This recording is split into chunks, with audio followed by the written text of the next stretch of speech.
everyone, this is Chihiro and you are watching African Arts at Africa Center Hong Kong. Today we are going to talk about the world's most famous art material. What do you normally use to make the art? For me, I use water or acrylic paint, color pencil or color pen, something like that. But in Rwanda, they use cow dung to make an artwork. Cow dung. So in episode 9, we're gonna look into Imigongo, the art made from cow dung. Imigongo is a traditional art originated in Kibungo district in eastern Rwanda. In early 18th century, Prince Kakira of Gisaka kingdom came up with this idea. He decided to use cow dung to decorate the interior wall of his house. And then he taught this method to the local women and they passed on the skills through generations. That's why even today, Imigongo artists are mostly women. Now let's look at how it's made. Contemporary style is of the hut wall and made on a piece of wood, yet the process of making it remained the same.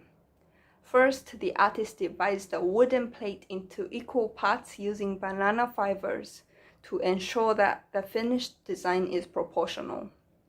Second, she sketches geometric patterns onto plate with charcoal.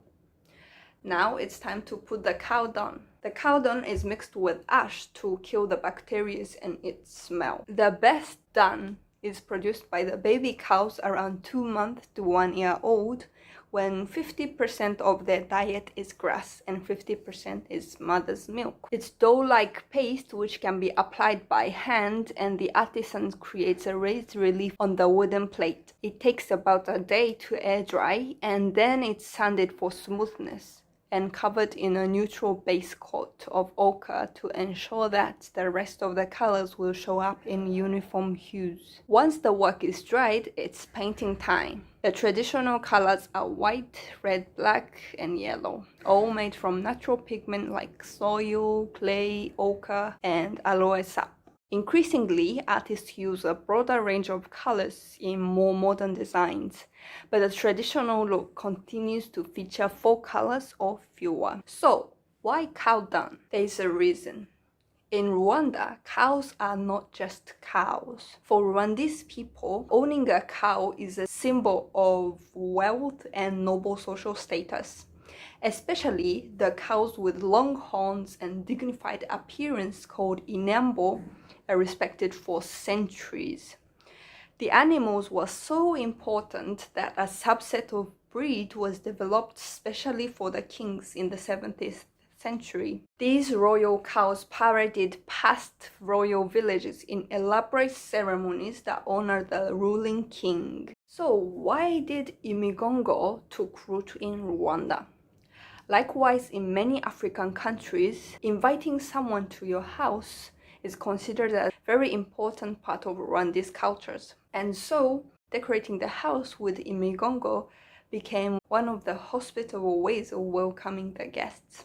Actually, each pattern has its own meaning, and the artisan spends days to complete one artwork. Let me introduce some of them.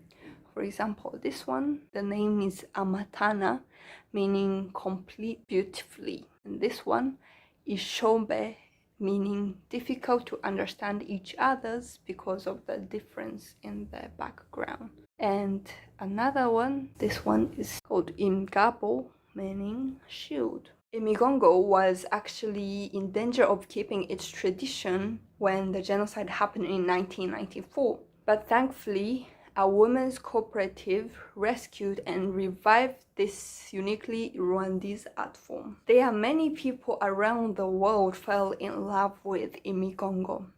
I also love how they only use the earth material to make the artworks. As the whole art world is going greener, Imigongo might become the role model of future artworks. I knew Rwanda for its rapid economic growth and gender equality, but not much for its art. But this both sculpture and painting art called Imigongo revealed to me a whole new aspect of the leading country, Rwanda. Alright, it's all for today. Thanks for watching, and don't forget to like or subscribe, and let me know in the comment section what you like about Imigongo. Thanks for watching, and see you next week.